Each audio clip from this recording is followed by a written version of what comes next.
Se llamaba Saulo. Este nombre viene de Saúl. ¿Quién era Saúl? Fue un rey orgulloso que persiguió a David, el siervo santo de Dios. Como Saúl, Saulo fue también perseguidor. ¿De quién? De un descendiente de David llamado Jesús de Nazaret. ¿Perseguidor de Jesús? Imposible. Aquel impostor había muerto. ¡Eli! En efecto, aquel nazareno había sido ajusticiado por los romanos poco antes. Se proclamaba hijo de Dios y los judíos enfurecidos exigieron su muerte. Sus escasos discípulos, huidizos al principio, atraían ahora numerosos adeptos. Las autoridades romanas les ignoran, las judías no. Ven con temor propagarse la odiada superstición del crucificado. En aquel momento crucial, el mayor peligro para la religión naciente era Saulo. Había participado en la cruel lapidación del primer mártir, Esteban, y planeaba acabar con los cristianos allá donde los encontrara. ¿Por qué ese furor? ¿Quién era realmente ese Saulo?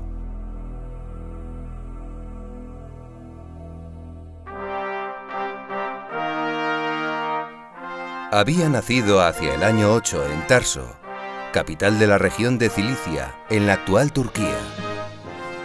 Tarso era culturalmente griega y políticamente romana.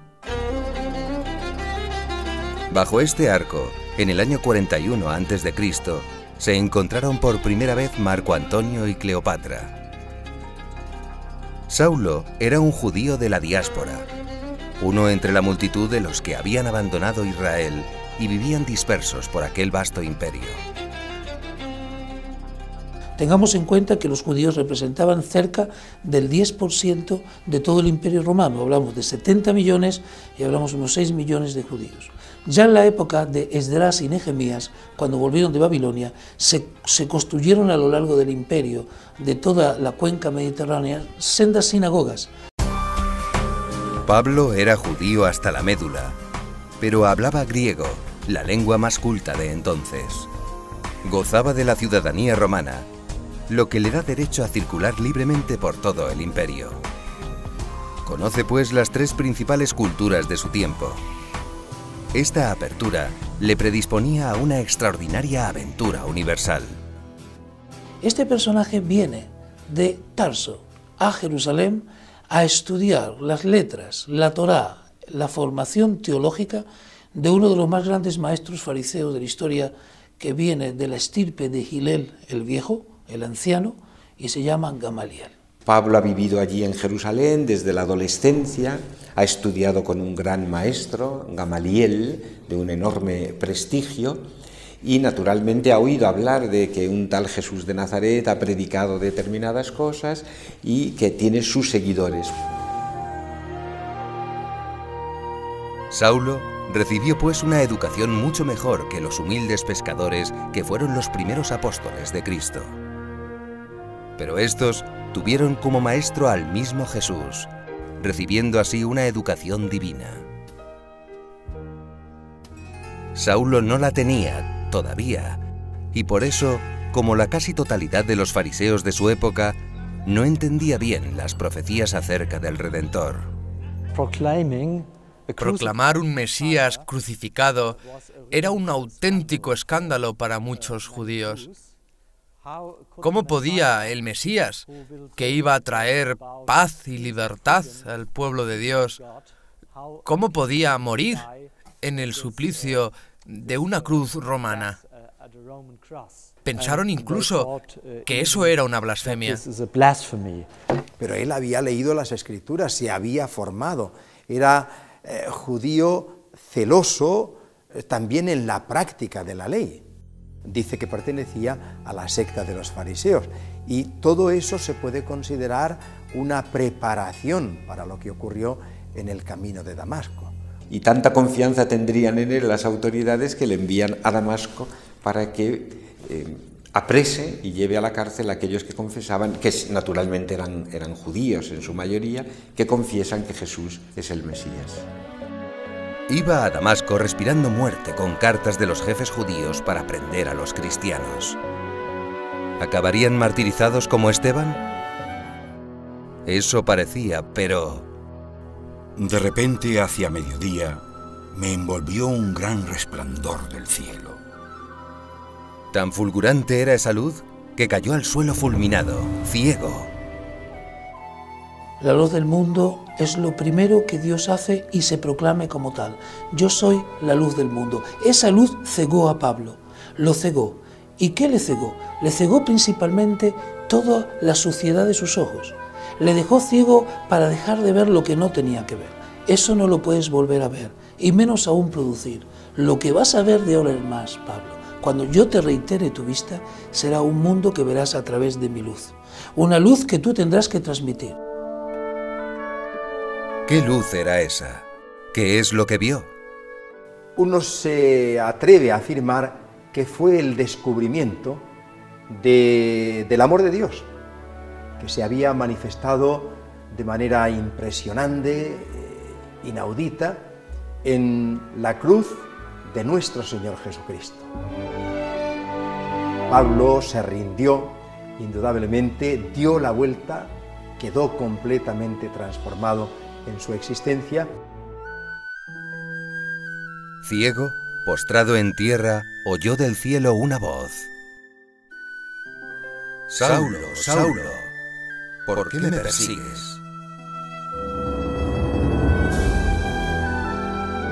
Era la cabeza que gritaba por el sufrimiento en sus miembros. Saulo comprendería así que Cristo y sus fieles forman un cuerpo, un organismo vivo que es la Iglesia. Pablo no está persiguiendo a Cristo porque no lo conoce, persigue a los cristianos. Persiguiendo a los cristianos, persigue a Cristo. Entonces Cristo se identifica con su Iglesia. Es un aspecto muy interesante que siempre estará presente en todos los escritos de Pablo. La Iglesia, cuerpo de Cristo. ¿Qué tengo que hacer, Señor? Pregunta entonces. Está ya dispuesto a obedecer. El lobo se transforma en oveja, el perseguidor en predicador. Cuando nada veía, vio a Jesús. El orgulloso Saulo se convierte en el humilde Pablo. Paulus, en latín, significa poco, insignificante. Soy el más pequeño de los apóstoles, dirá. Pero Dios exalta a los humildes y llegará a hacer de él una de las estrellas más brillantes del firmamento cristiano. De momento, el Señor le manda ir a ser curado e instruido por Ananías en Damasco. Allí, el nombre mismo de Saulo evocaba peligro mortal para los cristianos. Debió llamar mucho la atención que aquellos mismos a los que iba a justiciar fueron los que le acogieron. Lo consideraron hermano suyo, lo introdujeron en el conocimiento de Cristo, le acompañaron a las celebraciones litúrgicas, de manos de ellas recibió el bautismo. Cristo resucitado salió al encuentro de Pablo camino de Damasco y el Cristo Iglesia lo acogió y ya no abandonaría este encuentro doble, personal con el Señor y con la Iglesia. Es precioso, por ejemplo, cuando él, después de su conversión, va a Damasco, allí tiene ese encuentro con Ananías y la comunidad cristiana de Damasco, y posteriormente él se retira a Arabia, al desierto.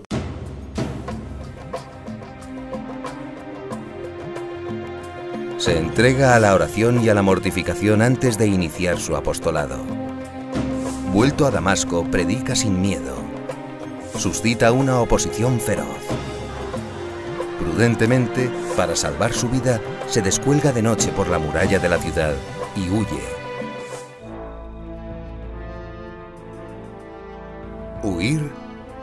¿Hacia dónde? Se pone en camino hacia Jerusalén. Allí están Pedro y algunos apóstoles. después de haber sido catequizado en Arabia y Damasco, baja a Jerusalén porque quiere conocer de primera mano de Pedro la tradición sobre Jesús. Y 15 días con Pedro dieron para mucho. San Pablo sabe muy bien que hay una autoridad en la Iglesia constituida y que esa autoridad es la que interpreta los acontecimientos de la vida de Jesús. San Pablo no se inventa el papado, San Pablo no se inventa los sacramentos, el bautismo y la Eucaristía, porque son datos. Pedro, la Eucaristía, el bautismo, los ha recibido de la primerísima tradición. Pablo bebe de la fuente misma de los apóstoles la doctrina de Cristo. Está comenzando la tradición oral. Es decir, el apóstol San Pablo se sabe portador de una tradición que él no ha inventado. Yo he recibido una tradición que a mi vez os he transmitido. A su vez, insiste en la necesidad de permanecer fiel a lo recibido, como él a su vez es fiel en la transmisión de lo que le ha sido entregado. Tras esa intensa formación apostólica en Jerusalén, debe de nuevo huir precipitadamente. Algunos judíos helenistas intentan matarle. Regresa entonces a Tarso de Cilicia, su ciudad natal. Allí permaneció un tiempo hasta que Bernabé fue en su busca y le llevó a Antioquía de Siria. Era esta una ciudad importante en la que residía una floreciente comunidad cristiana. Para entonces Pablo es ya un hombre verdaderamente nuevo y totalmente movido por el Espíritu Santo. Anuncia el Evangelio con poder. Después de su bautismo en Damasco, ha ido recibiendo los otros sacramentos: la imposición de manos o confirmación, la penitencia y la Eucaristía.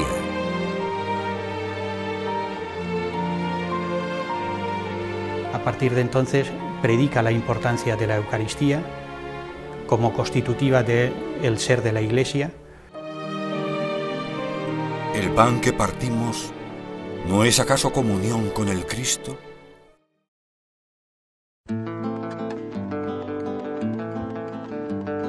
En Antioquía va a iniciar el primero de sus célebres viajes. ¿Fue un impulso personal? ¿Cómo ocurrió? Estaba la comunidad de Antioquía, la iglesia de Antioquía, en oración, y el Espíritu dice: separadme a Bernabé y a Saulo para la misión a la que yo le voy a enviar. Es decir, los viajes de Pablo, que son lo más característico quizá de nuestra visión de Pablo, no son una originalidad suya, es presentado como una misión eclesial. La iglesia envía a Pablo y a Bernabé a predicar el Evangelio. Con Bernabé empieza su primer viaje misional. Zarpan de Antioquía, recorren la isla de Chipre. Luego predican por diversas poblaciones del sur de la actual Turquía: Atalía, Perge y Antioquía de Pisidia. Allí Pablo da un paso arriesgado. Ahí se da cuenta, dice: los judíos me están poniendo dificultades, me voy a dirigir a los romanos. Tiene un éxito extraordinario. Se convierten muchísimas personas, tanto es así que los judíos empiezan a tener envidia y obligan a San Pablo a irse.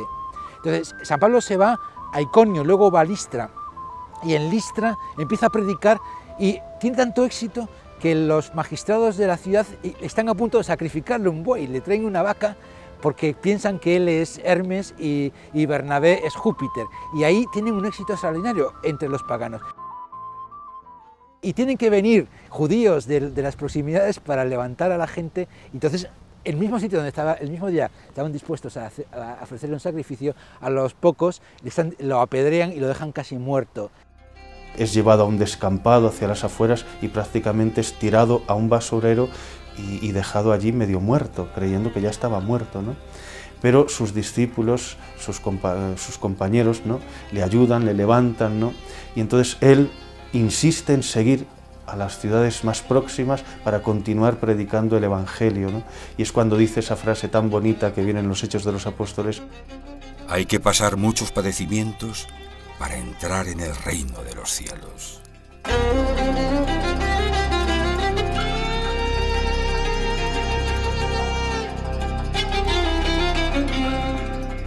Tras su accidentado paso por Iconio, Listra y Derbe, Pablo regresa al punto de partida. Le acompañan Bernabé y Marcos, futuro evangelista. En cada ciudad, a pesar del peligro, seguirá dirigiéndose primero a la sinagoga. Se encontró con una gran oposición que nosotros conocemos a lo largo de la historia de Israel, pero también de la historia del cristianismo. Las oposiciones a las nuevas ideas, eso hay que demostrarlo. Pablo tuvo una gran oposición, pero ciertos judíos le siguieron y tuvo un buen equipo. Igualmente se dio cuenta de que muy pocos de Israel le seguían. Comprendió que su mensaje estaba a los gentiles y fue alternando poco a poco en su viaje misionero, primero la sinagoga, porque él mismo lo dijo. Al judío primeramente. No me avergüenzo del Evangelio porque es poder de Dios para la salvación.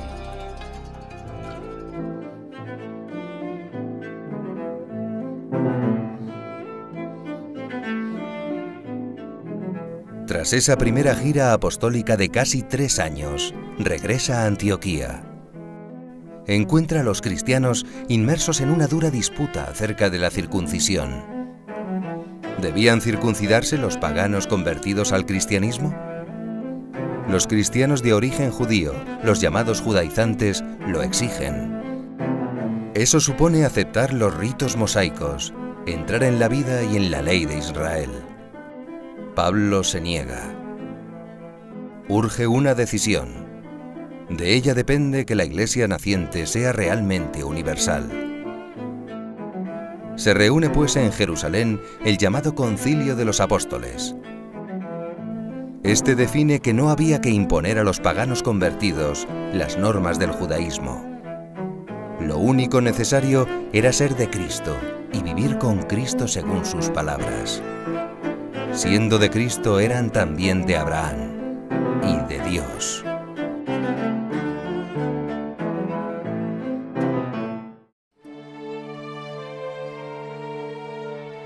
De vuelta a Antioquía, tras el concilio apostólico, Pablo inicia su segundo viaje misional. ¿Qué lo provoca? Vamos a ver a los cristianos de nuestras comunidades, a ver cómo están. Y entonces ya va por tierra, pasando por Tarso, recorriendo Turquía y visitando esas comunidades que ha formado en el primer viaje. Va fortaleciendo en la fe las iglesias fundadas en su primer periplo. Se desvive para que crezca la semilla que plantó. Pablo es un pastor ejemplar, porque él de alguna forma acomete lo que se llama la plantatio ecclesiae. Él planta la iglesia, él siembra la iglesia, él va creando comunidades por doquier, y entonces no solo las crea, sino que luego las cuida, está preocupado de ellas, hasta el punto que llora cuando le llegan algunas noticias, digamos así, un poco dolorosas, de las comunidades, de divisiones, de a veces algunos cristianos que se van, en fin. Pablo no solo construye, no solo siembra, sino que cuida y riega estas comunidades cristianas que Dios le ha encargado. Comunidades para las cuales Pablo es su padre. Y de hecho, precisamente a los Gálatas se lo dirá. Tenéis muchos preceptores, pero solo yo os he engendrado. Es capaz de establecer con sus cristianos una relación de fraternidad, una relación paterno-filial, que nos dice mucho de la personalidad de Pablo. Ayudado por Silas, recorre las iglesias de Siria y Cilicia. En Listra se les une Timoteo.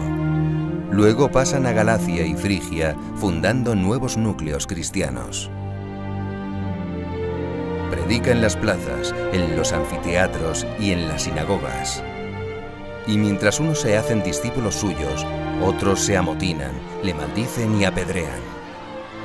La persecución arrecia, pero la contradicción exalta su fe.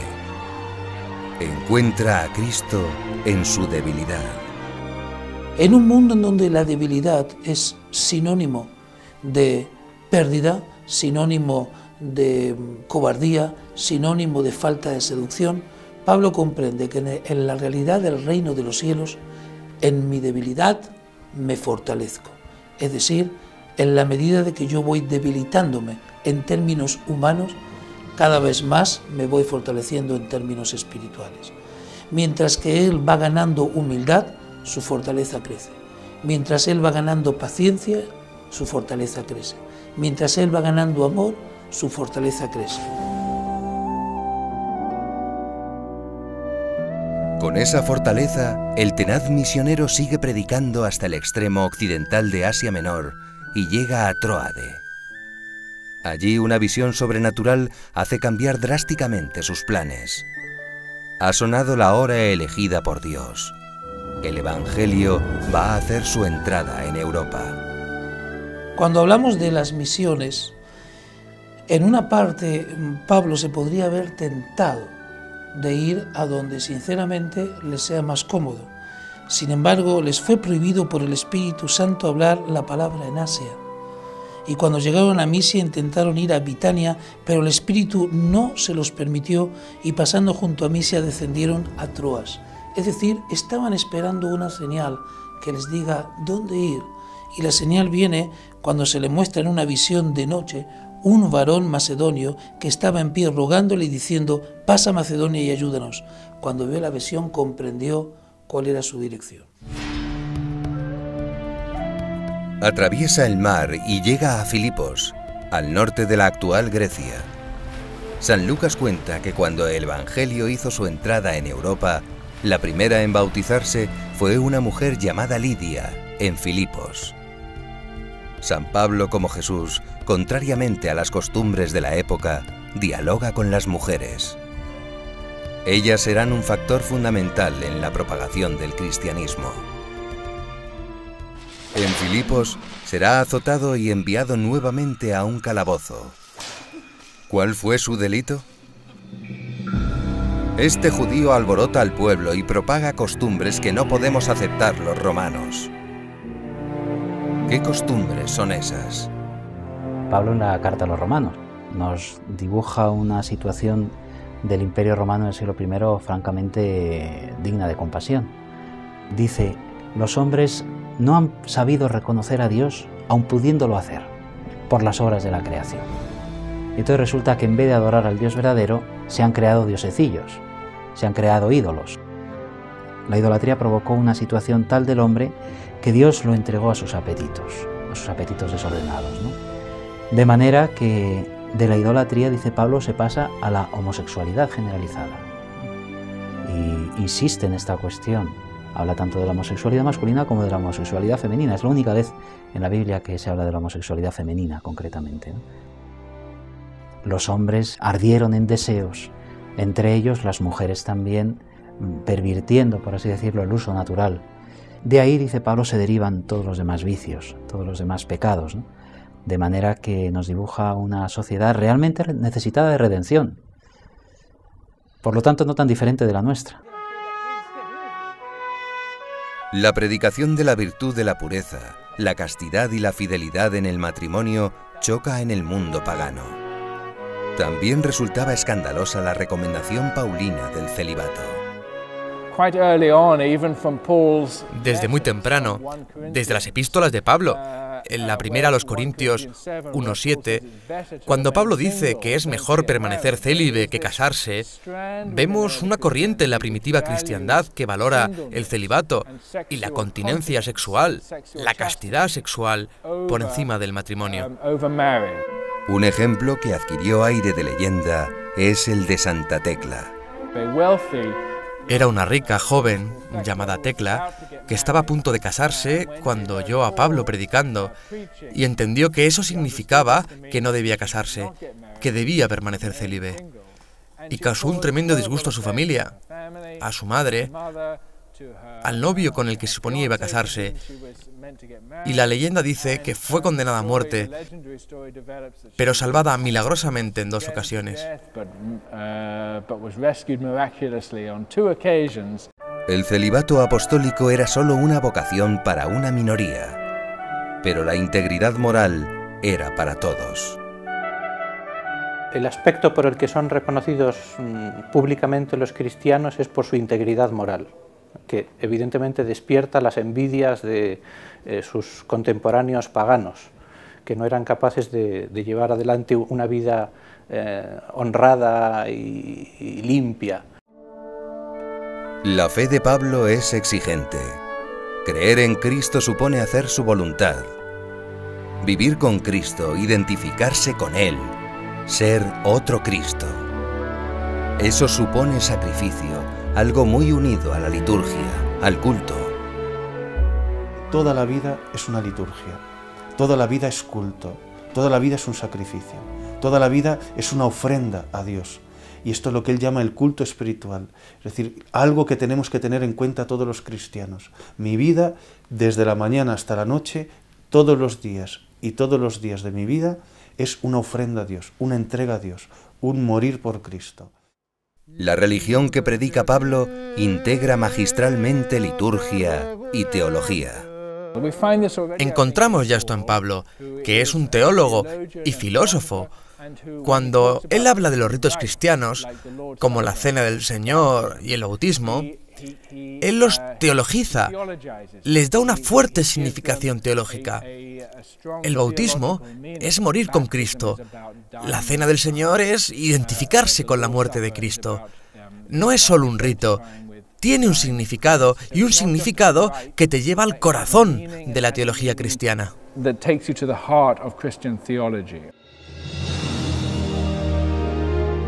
Pablo es liberado de modo extraordinario de la cárcel de Filipos. Seguirá su camino hacia Tesalónica, capital de Macedonia. Nuevamente aquí su predicación suscita las envidias de los judíos. Recurren a la misma estratagema utilizada ante Pilatos contra Jesús: convertir el odio religioso en acusación política. Ante los magistrados gritan: estos actúan contra los decretos del César y dicen que hay otro rey, Jesús. Logra salir de allí y encamina sus pasos hacia Berea. Pablo y Silas están yendo a Berea, y en Berea van a la sinagoga, y Pablo declara que los judíos de Berea son más nobles que los de Tesalónica, porque ellos escudriñan lo que Pablo dice en la Escritura. Es notable. ¿Qué pudo haber dicho Pablo que hay que escudriñar? Habrá repartido la Escritura de memoria y habrán dicho, dice lo mismo. Lo que Pablo ha hecho allí en Berea es enseñar de una manera su interpretación de los entredichos y los entresijos de la Escritura hebrea, mostrando, según su revelación, que él está representando al Mesías auténtico de Israel y del mundo. Los judíos de Berea escuchan a Pablo, examinan la Escritura y, comprobada su interpretación, dicen, así es, y creen. Y muchos creyeron, y él los llamó nobles, pero había otros en Tesalónica que solamente escuchaban y no iban a la Escritura para ver qué había dicho. En Pablo vemos a la Iglesia interpretando la Biblia según la inspiración del Espíritu Santo y la tradición apostólica. Obligado a huir de Berea, toma el camino de Atenas. Atenas no tenía gran importancia política o mercantil, pero era el centro intelectual más famoso del mundo.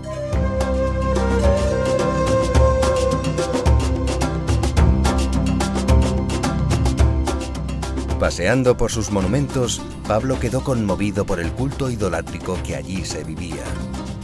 Los templos de Atenas eran obras de arte magníficas. Pero tras su belleza, Pablo descubría las tinieblas del paganismo. El apóstol proyectará sobre ellas una luz nueva.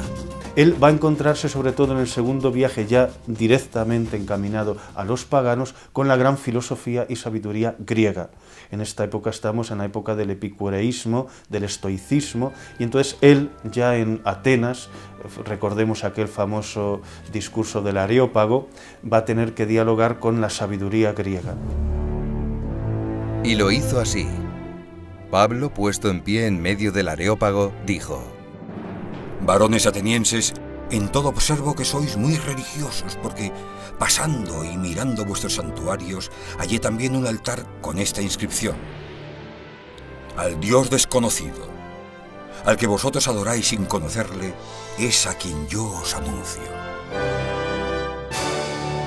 Es un texto magistral de cómo Pablo se adapta a una mentalidad helénica, y en esa mentalidad, hablando del Dios principio de todas las cosas, del Dios desconocido, introduce el mensaje específicamente cristiano, que es la persona de Jesús y el misterio de su muerte y de su resurrección.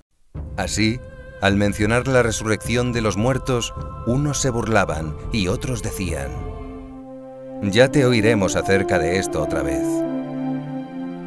Pocos mensajes podían ser más desagradables a los filósofos griegos que los de la resurrección corporal y el juicio. Aún así, algunos creyeron juntándose con él.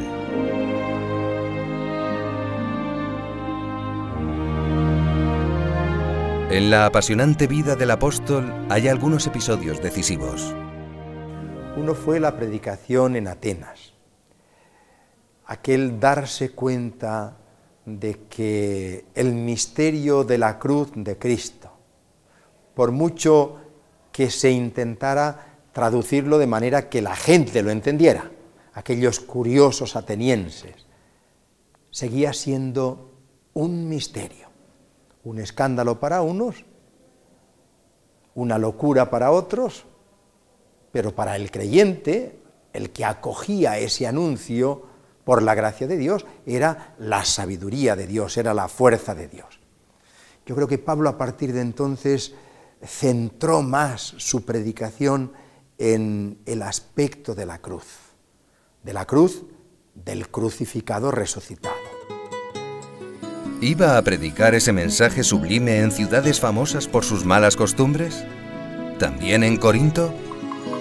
También en Corinto, porque pensemos que en Corinto entra por las clases más pobres. Los primeros cristianos de allí, de la comunidad de Corinto, son los cargadores y descargadores del puerto, gente muy humilde, ¿no? Pero ahí es donde va él a fraguar la gran sabiduría de la cruz. Yo quiero a un Cristo y este crucificado. Esta es la sabiduría que va a defender Pablo y que va a ser la fuerza de la cruz para vencer a todo tipo de mal y de sabiduría. En su caminar por tierras helénicas, Pablo ha tropezado con la incredulidad ante la noticia de un crucificado que resucita.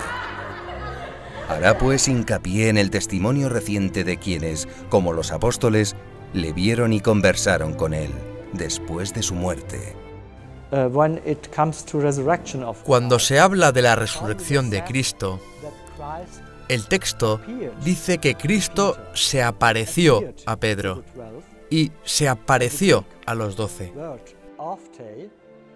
Y la palabra griega que usa es una expresión especial del Antiguo Testamento, utilizada en la traducción griega del Antiguo Testamento cuando Dios se aparece a Israel, a Moisés o a uno de los profetas. Así pues, tenemos el lenguaje de una teofanía, de una aparición de Dios. Y ahora se dice de Cristo que ya como resucitado se ha aparecido, como en el Antiguo Testamento, a Pedro, a los otros apóstoles y a las mujeres. La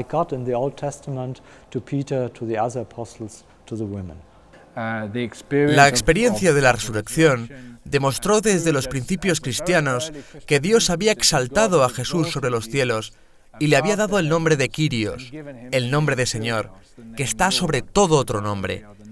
Este es un pequeño credo o confesión, un pequeño himno que Pablo cita en sus cartas a los filipenses. Pero tal vez lo que más desconcertó a sus oyentes fue su anuncio de que todos nos veremos implicados personalmente en la resurrección. Pablo y los demás cristianos la afirman de Cristo, fundados en la experiencia de los que se encontraron con él resucitado, y la afirman además como primicia, como el primer momento de la resurrección de todos nosotros. Cristo resucitó como primogénito de entre los muertos. Y empieza a hacer una catequesis sobre la resurrección, utilizando imágenes, lo que sembramos en muerte resucita en vida, del mismo modo que se siembra en la tierra y lo que se siembra se descompone, pero viene una espiga. En Corinto permanece año y medio y funda una nueva iglesia. Desde allí escribe la primera carta a los tesalonicenses. En ella descorre el telón del más allá.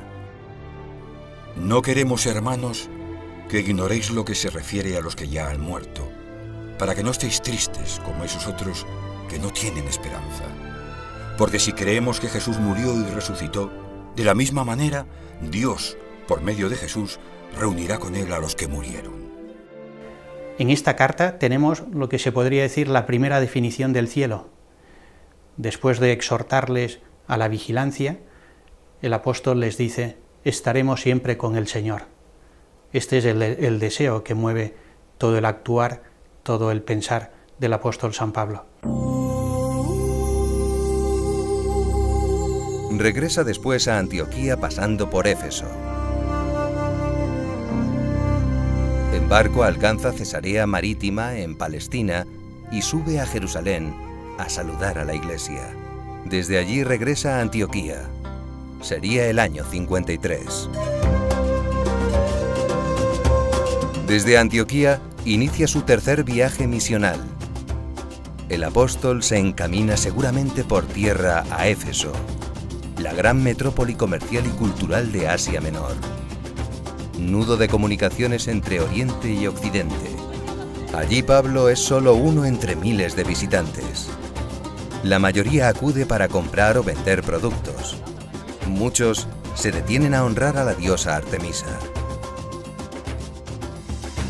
A pesar del ambiente poco propicio, Pablo exulta. Una puerta grande se ha abierto ante mí. Aprovecha la variopinta corriente de peregrinos para propagar el Evangelio. Los comerciantes le escuchan y vuelven a su tierra convertidos. Allí, a su vez, difunden el nombre de Jesús. Pablo persevera predicando en Éfeso más de 2 años y el éxito es grande. San Lucas comenta satisfecho: todos los habitantes de Asia, judíos como griegos, oyeron la palabra del Señor.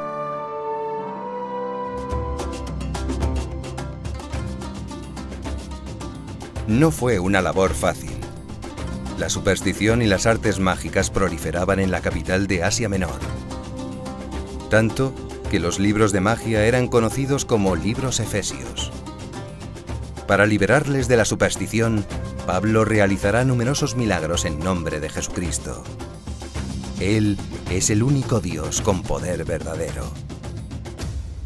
En muchos casos también San Pablo hace milagros para facilitar la conversión, pero en otras circunstancias es la propia grandeza del mensaje evangélico.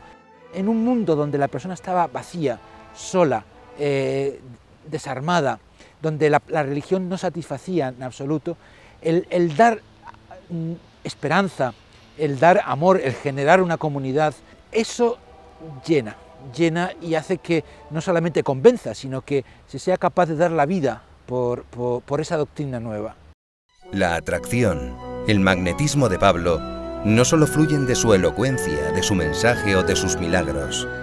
Impacta también su coherencia de vida, su ejemplo de virtud.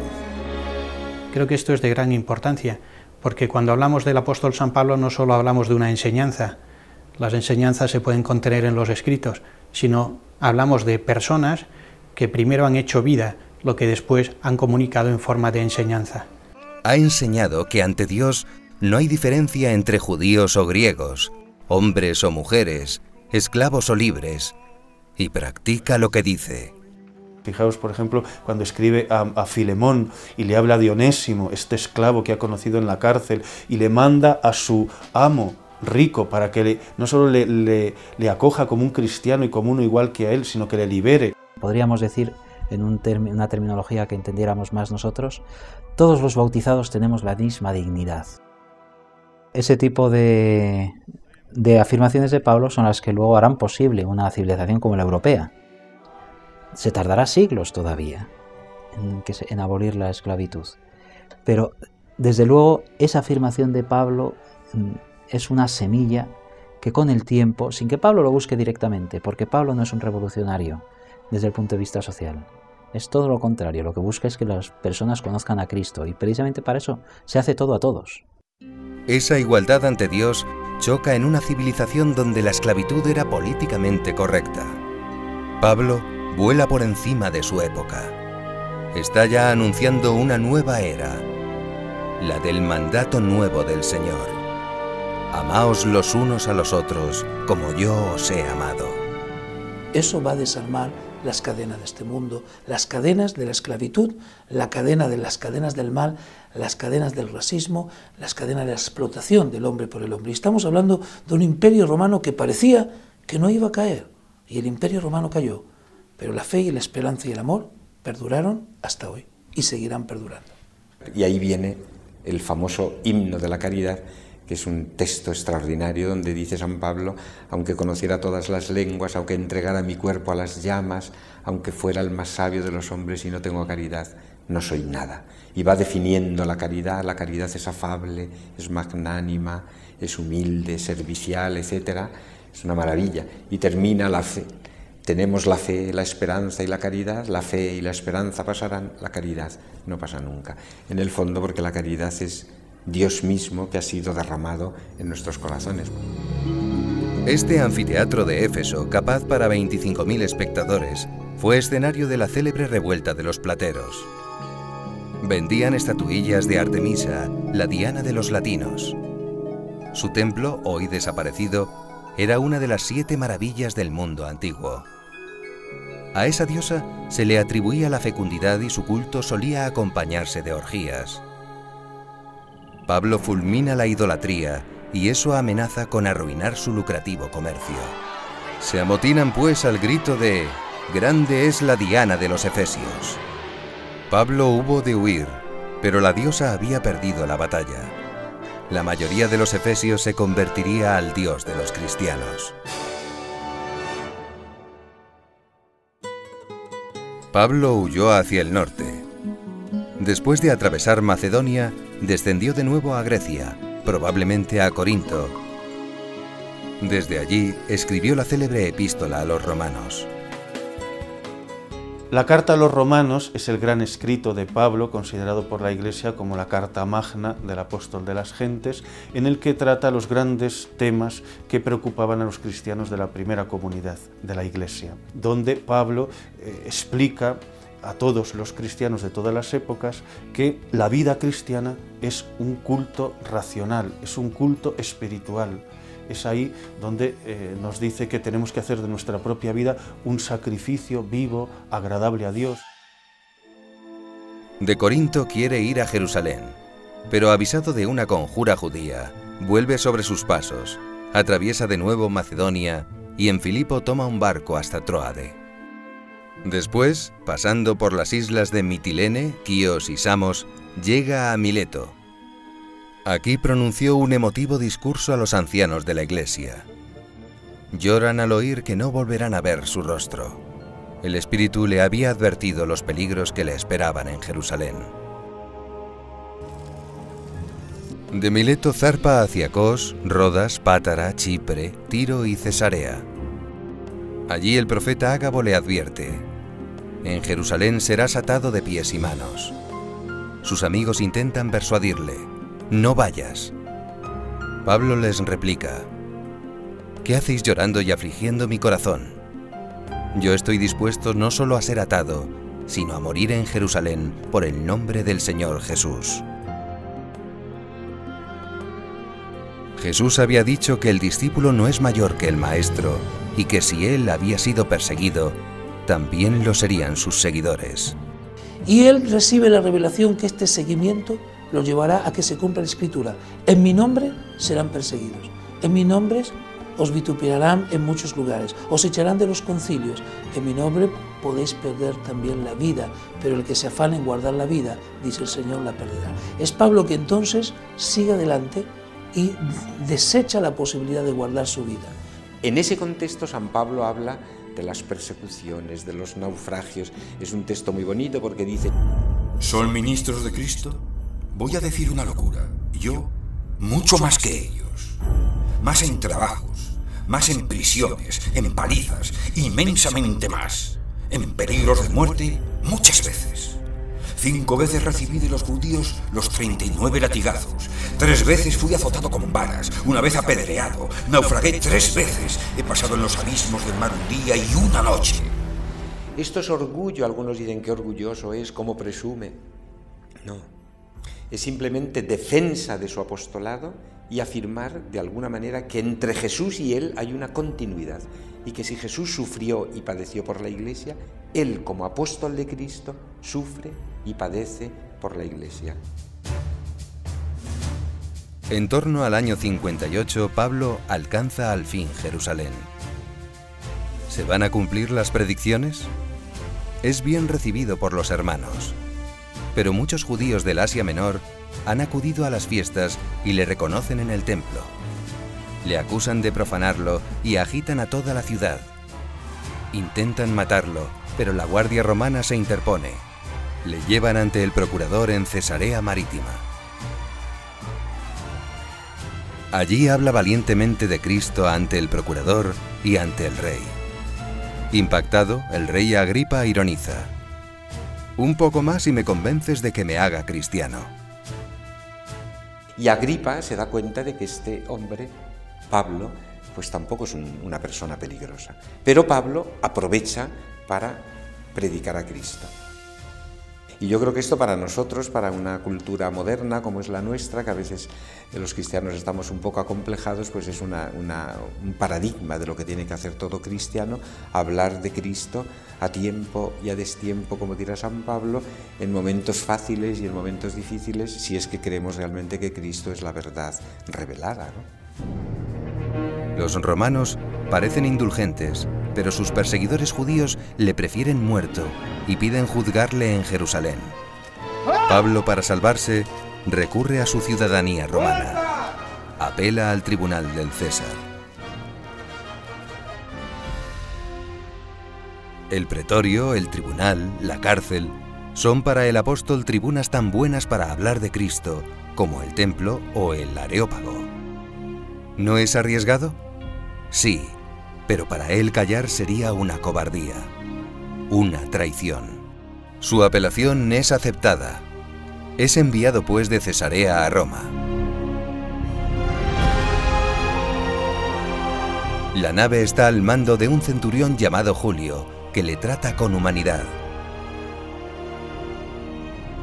Tras 40 días de navegación, Pablo le advierte que la mar se hace peligrosa y corren peligro sus vidas. Para entonces, el apóstol había sufrido ya 3 naufragios, tenía experiencia. No le hacen caso. Levan anclas y costean Creta. Se alza la tempestad y se creen perdidos. Pero un ángel se aparece a Pablo. No perecerá. Debe dar testimonio ante el César. Llegan a nado a la playa de Malta. Una víbora muerde a Pablo. Los nativos, al ver que no muere, le toman por un dios. Pablo hace allí algunas curaciones milagrosas.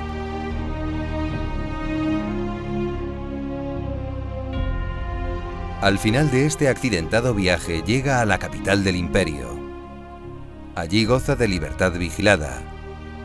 Es una especie de arresto domiciliario que dura 2 años. Curiosamente, el emperador entonces se llamaba Nerón. El libro de los Hechos de los Apóstoles termina con el encarcelamiento de Pablo en Roma, casualmente en una casa privada, con unos centinelas. Pero él, estando en esa casa de Roma, él continuaba haciendo su ministerio apostólico, recibía visitas, iba muchísima gente a hablar con él, sobre todo cristianos. Tanto es así que los historiadores piensan que esa no fue en ese encarcelamiento que nos habla el libro de los Hechos, no fue precisamente cuando muere, sino que salió.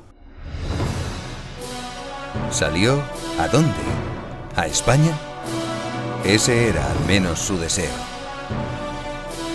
En la carta a los romanos, en el año 58, Pablo escribía que tenía la intención y el deseo grande de viajar a España, con un viaje misionero. Si vino a Hispania, es muy posible que empezara por Tárraco, porque él iba a los núcleos urbanos importantes. Y Tárraco en el momento de Pablo era una ciudad importantísima, opulentísima, como decía Pomponio Mela, un escritor contemporáneo romano, ¿no?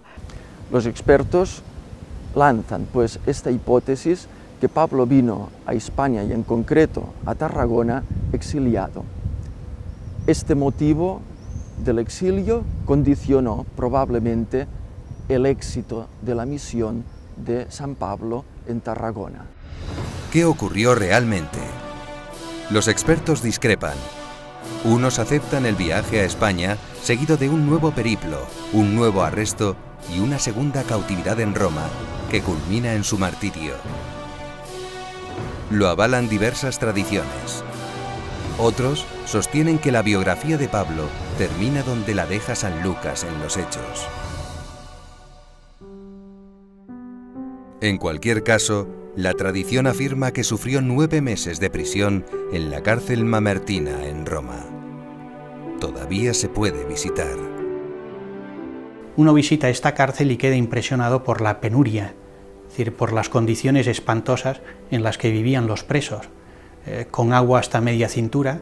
La entrada es un hueco que se prepara en un techo y desde ahí se descuelga a los presos y desde ahí simplemente pues, se les da el alimento, porque el periodo que permanecen en la cárcel es simplemente el previo hasta que se dicta sentencia de muerte en la mayoría de los casos.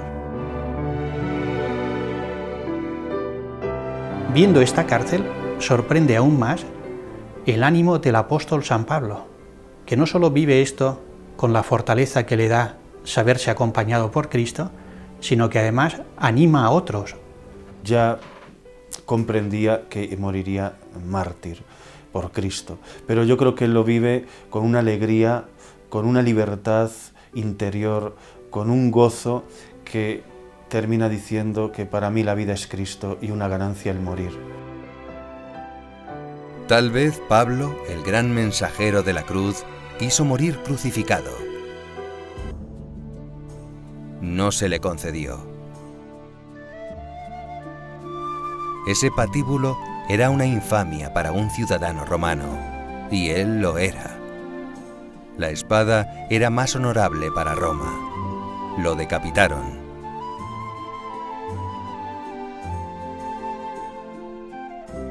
Ese mismo día moría Pedro.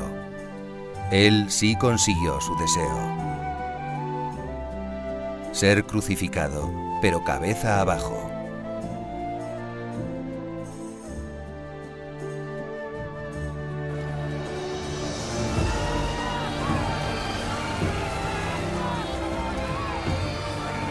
Era el año 67.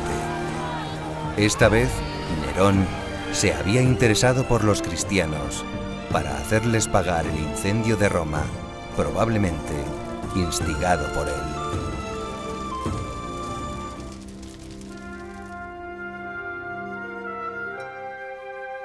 En el lugar de su martirio, el emperador Constantino elevó una basílica que sufrió sucesivas ampliaciones, aparte de saqueos e incendios. En San Pablo Extramuros, los arqueólogos hallaron en 2006, detrás del altar, un sarcófago identificado como la tumba del apóstol. Aquí acuden peregrinos de todas las confesiones cristianas.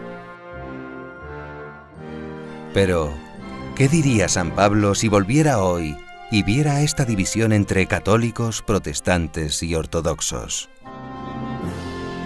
A San Pablo le dolería, pero luego buscaría producir la unidad entre los cristianos y no se andaría por las ramas.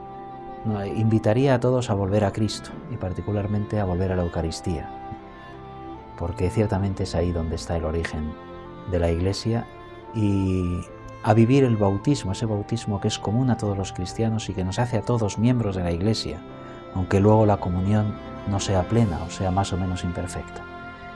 Pablo es siempre actual e influyente. ¿Cómo explicarlo 2000 años después? ¿Cuál era en realidad su secreto? Yo le resumiría en esa frase tan hermosa que dice: al presente vivo en la fe del Hijo de Dios que me amó y se entregó por mí. El que vive en Pablo no es Pablo, es Cristo, de manera que ahí es donde radica su secreto. Pablo se enamoró del Dios revelado en Jesucristo. Mi vivir es Cristo. Yo creo que ahí está el secreto.